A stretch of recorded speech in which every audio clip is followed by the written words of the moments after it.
InShalla and Ashe, blessings to you. Welcome to the Daily Snippet. Tonya D here, holistic Sha'Medium and subtle energy surgeon. I love the energetic fields. I'm actually going to be sharing some insight about the energy centers on Instagram and my LinkedIn a little bit later this afternoon. But again, welcome to the Daily Snippet. So my daily snippets are kind of I don't know what I would call them.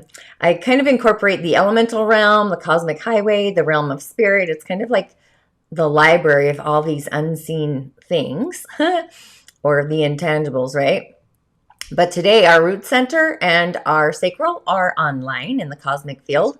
So you might want to act out your emotional channel, or you might want to be emotional about your manifestation, like send some emotion behind it to like really get it moving down the river.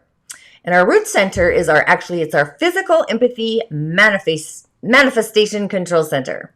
And our sacral is our emotional empathetic channel or center. So feeling into the truths behind our feelings or the emotional channel, we come to have kind of a realization of the self, of what's actually under the rug or behind the scenes, the unseen world. So today, the moon is actually in Aries, so you might emotionally become triggered. It's like little ants in your field that are biting at you. So you really kind of want to stay in the emotional frequency and kind of feel into the feelings, the grid line, those feelings that actually do come up, the ones that are more important, obviously. Actually, just to throw in a curveball, triggers. Triggers are oftentimes periods of growth. So maybe you're growing in your emotional channel. I think, or maybe I should say, I see in my mind's eye, my little cute Grammy, she's heading into her 95th or 96th year of youngness. So she's on this thread of watching with eyes I can only imagine. And sometimes I climb into her field and as to where she is in her emotional state. And it really is interesting, the wisdom of time. Like, she's almost been here 100 years. She's totally witty. She knows, like, she's hyper aware. She's a Virgo anyway. But yeah, it's just fun. I just love her to pieces. And also, I think, good Lord, she's hitting the 90s. I've really got to take care of my body, my vessel. Oh, just the wit of it. But let's move on with the show. The moon is in Aries. The moon is our emotional state. Aries. Well, if you've tuned into me in the past, I've talked about the moon in Aries. Aries moons, basically, they act out their emotions. So they act before they think. It's just act first, consequence later kind of thing. So Aries is an action sign. It's ruled by the planet Mars, which Mars is actually in Virgo today. In the sign of Virgo, the body where we, serve, it's health, service, and our body, our physical body. It's Earth. So health, that we do or maybe we don't have. And since we're in the season of Virgo, it's part of this cosmic soup. But I want to stick with the element pathway first. So we had this Yin Wood Yaya day with a snake. And if you think about snakes, I don't really talk about the characters of the animals in the four pillars, which I can. But the snakes have these mesmerizing eyes. My mom had a snake. I don't know if it was on her year. It actually might have been on her day. I'm not sure. I'll have to look at her chart. But she had these mesmerizing eyes. They were like snake-like eyes. Where, think of the book, Jungle Book, the story with Mowgli, where the snake literally puts him in a trance. That's what kind of a snake can do, put you in a trance. It's the beginning of the fire direction in time and space. So it's like the southeast corner of a home. So just giving you something to muse about. But the energy of today, the yin and the yang look elementally balanced. And no, I don't bring in the hour because that changes and a lot of things can happen. You can look at the hour if something really abrupt happens and the elements will kind of tell you what's in play. But our day, our little day master, I should say, he needs some water. He needs that water that's released in the branches to give him some nourishment. And the fire element on the day and the month stem are actually going to deplete his vitality. He doesn't have enough energy. There's only one of him all alone there to feed his output, his energy. And wood actually rules energy or vitality in the body. It's actually our liver and our gallbladder. This is gallbladder energy, which is more resentment. But it's also ideas. I tend to stay on the optimistic venue of all of this. I mean, it's easy to go down the rabbit hole. It's a lot harder to get out of the rabbit hole on different emotional fields and just being awarenesses, right? Our minds even. So this element, our little wood guy, he definitely needs water. He needs more nature. So yin wood energy is more like grass and plants. Or the yang wood would be like a big, wise old tree, something that's bigger. Yang appears sturdy, actually. It's the wind, it's the thunder, it's the east side of the home. Yeah, it's transformation, it's change. Again, we have a wood daymaster, but this one is a contemplative one. It's yin.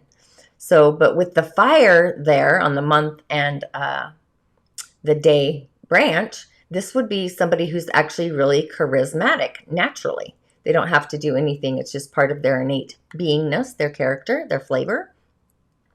A manager, something in the world of making decisions. You know, that would probably be the career for this person. Metal on the month kind of tells me that. The monkey. But today I would use the elements of water, either still water or moving water or any aspect of nature actually to align into the cosmic soup. So as we move forward with our little journey of the day, this is the planets in action. I took this screenshot this morning.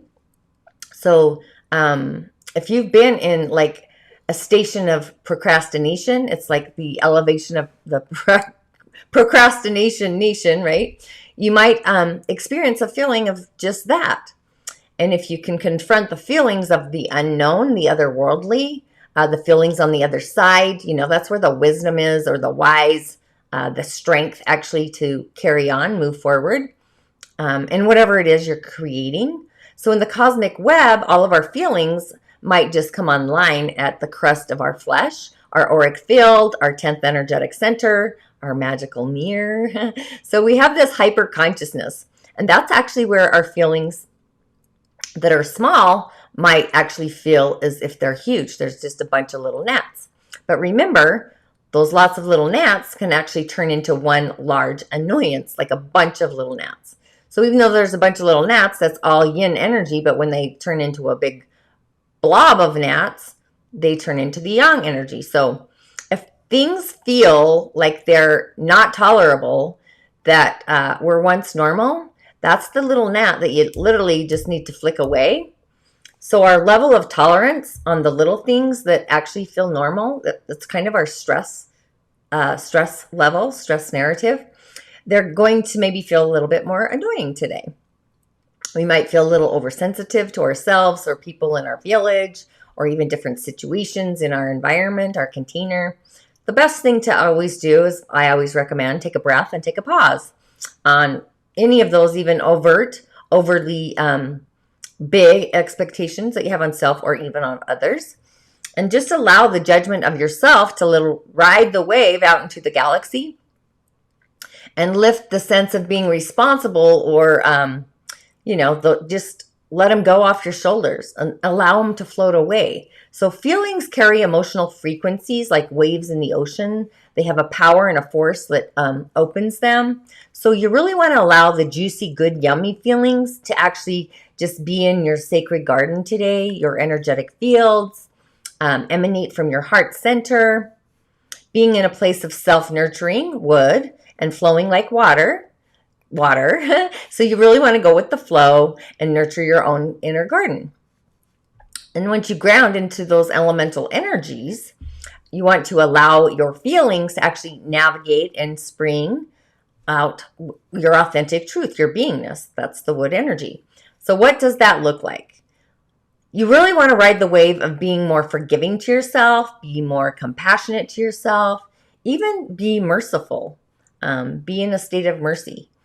Make a conscious list of all of the positives in your awareness field. The feelings that are coming through, actually, they need to be validated. So you want to listen to them. What are they trying to shine through in your communication channel? Whether you feel, cold chills on your arms, maybe your stomach's upset, whatever it is, those feelings want to be heard. So if any lower frequency vibrations or emotions come up, pain in the body, grief in our heart, anger in our liver, resentment in our gallbladder, sadness in our lungs, you really want to give them equality. You want to be equal, just allowing them to be fluid and notice them without any judgment. Just it's an awareness. Because we're in this cause and effect season. So the cause today is the emotion, and the effect should be like kindness, love, peace, and acceptance of yourself, your emotional field. So be nurturing like nature to your feelings. Sing them a song. Find your inner peace. Validate. Have a conversation with them. Treat them as if they're a bunch of friends that you're hanging out with. Well, why do I feel sad? Well, I want my whoopee. Or it's also key really to tune into the signs in your body, our energetic alert system. So, how does your body feel? Well, I'm a little bit sore in places. My trainer, Tyler, had me do, he had me do dips. He had me do pull-ups, leg presses, my arms, triceps, So he's really encouraging. Definitely he is. So that's obviously I'm sore. But what does your body need? Do you need to elevate your nutrition? Do you need to elevate your rest? The balance of being actually is a great place to start your upcycling journey. It's really about baby steps. So if something feels off kilter in your body, just literally zone in, woo, like the force, and be aware of any area that actually needs some authentic love today and some nourishment and some care for your body. So if you can listen to the frequency of your feelings today, really take note in different areas of your life at the current moment, hold space, become fluid, validate the feelings that come up, do like a meet and greet with them in a way. That's more self-nurturing instead of self-loathing or self-sabotaging. Even if you have feelings about your childhood, the narrative, the story from your youth, how do you feel about yourself? Or even the sensations that you block, you kind of need to take a stance, shift your gears. No need to go into the why you feel or the how you feel. Just go to the space and the time where you are doing it in the response, giving yourself some authentic, hugging self-love. Myself, I'm staying in the channel of faith, the universal frequency of life, elevating or going up the escalator, being a beacon where I really have faith over fear. That's the channel I'm going to stick my subscription to. Just consciously having a conversation with spirits in the realm of the ancestors, my benefactors, angelic beings, spirit guides and whatnot, even just pretty much anything in the otherworldly kind of thing. I was just in a class and we were talking about faith. So I'm holding my space in this faith channel for sure. So how do you feel about who you are in the world at this current moment? Sometimes we have to hit the refresh button and respond differently to ourselves than we might have responded, say, 6 months ago or even a year ago. So if you felt angry about something, then you might have the feeling of that anger literally flaring or showing up in your body. So you kind of want to be in your own personal observation station, feel the emotion that's coming in, free it up, be in the neutrality zone, the no judgment zone, the zero. I call it the zero. We won't get into the other word, but just kind of observe your path, the path actually that you want to shift or change. Myself, just in clearing out my garage, just letting things flow. It's really time to have the feelings that bring in the feeling of joy, laughter, that authentic, deep belly laugh, the good belly kind. And actually thank them for showing up, showing where we need a new ingredient in our cosmic soup bowl. Where do we feel we need abundance or manifestation? We're literally like shifting gears in our emotional frequency to really align with attracting wealth and prosperity, success, and all the goodness. And that's all different for each and every one of us. Even people, their idea of success is very different, and it's authentic. Let that be. Encourage yourself, be generous to yourself in ways that actually share fortune. Kind of sounds like a Chinese fortune cookie in a way, which is great too. So we have the root center online. That's our manifestation center. We also have the sacral online. That's our emotional empathetic center. And we also have the solar plexus as well, so we can get some mental clarity. So we have the rainbow of lower frequencies online, our lower energetic centers, the lower warm rainbow centers, I should say, like red, orange, and yellows. And all of these shades are actually amazing. I would bring in the colors that ultimately enhance your field. I chose yellow today. I did think about pink. If you need to manifest, wear red. If you need some emotional support, orange. If you need to brighten up your self-esteem, have some confidence, wear yellow. Pink would actually be a combination of our root center and spirit. So if you need spirit to guide you in your manifestations, wear a shade of pink. Yellow-green also would be nice as well. It's a combination of the seasonal energy. The Egyptian green, it's a negative green. And then Metatron. Metatron's the angelic being for the season of Virgo. I would probably switch to that color of lime green if you feel called. You can call in Metatron. He's this amazing angelic being. He'll cleanse the emotional fog and just flick it out of the debris, literally bringing you into your own center of peace and alignment. I would also call in Ariel, the Lioness of God. Especially if you need some assistance in the skills of manifestation. He leaves this feeling of childlike wonder, like in the how little kids have that look, like wow, that kind of sensation. He literally speaks to our heart center. He also works with Raphael. I used that deck the other day in the healing environment, not just for self, but also for our animals to heal them and their health as well. So if you have an animal that needs some assistance. Also, if you need assistance, manifesting money to pay your bills, cleaning up your act, your beingness, even your environment, your lifestyle in general. He's also a great one to get you into the flow of the goodness in life. And another one of my favorites is Sandalphon. He's like the messenger. He carries the messages to the divine. He also brings those musical messages in and through us. Songs, if you have a song that pops in your head, that's Sandalphon just creating an awareness that he's sending you a message, a frequency. And I've been having songs coming in every day, if not a movie. So he's like this musical angel, a musician. He brings music, the sound of songs, messages to the world. Even if you need assistance in any of those things, like say you're a musician or somebody who creates sound, call him in. If you need any help with the avenue, maybe you need assistance to create a new skill or a sound set or different lessons. So his energy is really brilliant. It's this effervescent kind of brilliant turquoise. He's actually been described as being one of the tallest angels or archangels. And I found another angelic book. I think I have like 3, if not more. I might muse about different angelic beings to bring in. I have books everywhere. It's a thing. But let's get on with the card of the day. This is super funny. What's hilarious is you cannot make this shift up. Here I am talking about feelings and the emotional frequencies online.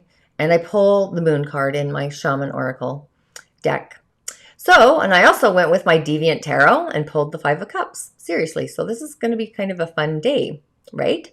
So the moon, which I love, it's reflective, it's yin in nature. It's probably, I follow the moon, everyone knows that. But every 28 days, it actually cycles through all of the signs. So it goes from this darkness to this lightness and then actually back again. And honestly, who really doesn't just love the moon? It has this strong, this ebb and this flow, of all of the waters of the earth and all the waters of the body. It has this same kind of force of power it also affects our emotions and our feelings. So I cannot believe that I pulled this card. It's so funny. But the moon also, with those feelings, it mirrors those feelings and rises them from hiding back into our unconscious realm. So, how does your home look? Is it nurturing? Does it feel yummy? At least to yourself, maybe right now. So the moon itself spends as much time in the darkness as it does in the lightness. I sleep outside and it was still, it was so bright still. I literally wake up when it's like blossoming over my big willow tree and over to the pool and then to the, I have like a wall of trees. It's always magical. So it's kind of asking us if we've been too focused on our outer achievements or the social world or the not social world that we've been in, or, maybe we kind of want to be more social and thrive. Or, have you hidden yourself from the outer world, not wanting to engage or show your face? So I would kind of meditate on the cycle of the moon, maybe get in touch with where the moon is now, where it was in the cycle of the day you were born, and let it actually be your guide into your feelings, into the realm of those emotions, taking us out of the depths of sometimes what feels like a bottomless pit. Get out into the world, into the outer expression, and start actually connecting with other people. Just allow the moon to assist you in like literally making time for your emotional field, your emotional self, your feelings, all of the essentials, your needs of being human authentically, and also spiritually, I would say as well. So this is kind of a call to go on a journey of self-renewal. So you kind of want to be like the moon, get unstuck, whether it's a situation or life in general. Take the time and take the space to be with yourself without any distractions of the modern world, the mainstream media, the news. Be courageous. That's the frequency of the metal or the mineral energy. Look at the unwanted and even the embraced parts of your beingness until you arrive at a space and a place of authentic solution resolution. So it's in these places where people are actually, they're the most afraid to go. But I always say there's magic on the other side of fear. And that's where the golden treasures actually hide inside of us. So it's actually super cool that I actually pulled this card today. A lot of galactic courage out there. And then we have, dun, dun, dun, dun. This is hilarious. Now, I want you to, if you can, I don't know how great the vision is on the video. However, this is the Deviant Moon deck. When you look at this card, what do you see? Hopefully you can see the wife there. She's grumpy to the husband there. He's got his ears plugged, it looks like. And he spilled over 3 cups of vintage wine, I hope. Or that's what it looks like to me. And then we have the rose on the floor. There's like this memory of romance, tipped over. And the romance was, once upon a time, it was blossoming. But the 2 cups that are actually upright, on the ledge that he's sitting on, the wall there is what's come between the couple. You can see her on the other side of it. So there's still some hope of love in the remaining 2 cups, 2, right? The feelings. So it's like the imperfect relationship, regret, loss, even disappointments in marriages, whatever. So it's a task to actually go into the depths of remorse in relationships, the coulda, woulda, shouldas. But the 2 cups sitting there, that holds hope. So it remains there. So you want to ask yourself, if you're in a relationship, I am in one with Sir Didymus, how do you truly feel in your relationship? Well, sometimes he's persnickety, but I love the little shit out of him. So that might be the question of your emotional field today. And again, I almost did it again. The sound of the day. I almost forgot them. So the optimistic sounds of the elements, I don't really talk about them, but in the 4 pillars, shouting, if somebody has excessive wood energy in their 4 pillar charts, they shout when they talk. They have like this burst of inner anger. They always sound like they're shouting or yelling. But that's just too much wood in the chart. They talk really loud. But each element has a sound that's positive or negative. And like all things, I prefer to stay on the positive. So we need the element of water today. So you could it's like you're blowing out a candle kind of a sound. Not sure you can hear me. Or the energy of wood is like shh, like when you're trying to quiet a child, a little child, and you're shh, in the sweetness of it though. Or you can use the seed sound of the energetic centers. I would do the sound of the sacral, the emotional center. It's VAM is how it's spelled, V-A-M, but it's voom as in rule. And before you even do any chanting, make sure you take a deep inhale and an exhale. Since this is our emotional field, I would probably do it twice every hour on the hour, especially if you feel the triggers of emotions. Affirmations, since our emotional field is online with the Aries moon there, something like, I am in a conversation with my feelings and being compassionate to myself. Just remain in your heart, I would stay in my faith channel. I am in the channel of the divine, and I am surrendering to the wisdom of Sophia, which is the feminine. And just release your feelings that no longer belong on your serving platter. Like, I no longer need to feel sad. I kind of tuned in earlier. Sandalphon, Less Than Zero is a movie. If you haven't seen it, it's actually pretty interesting. Robert Downey Jr., that was probably one of his first movies. And he actually, I feel like he became the character in real life in that show, if you watch it. And he manifested that story in his early years. It's a great show. It's called Less Than Zero. But I also am reflecting on how far he has come from that show. And he literally became that character in real life. He manifested that. Just kind of interesting, because that's when we create things, we authentically become the characters sometimes in our place. Anyways, InShalla, Ashe, and I will see you on the other side. Make it a magical day and glide into those feelings. Be fluid.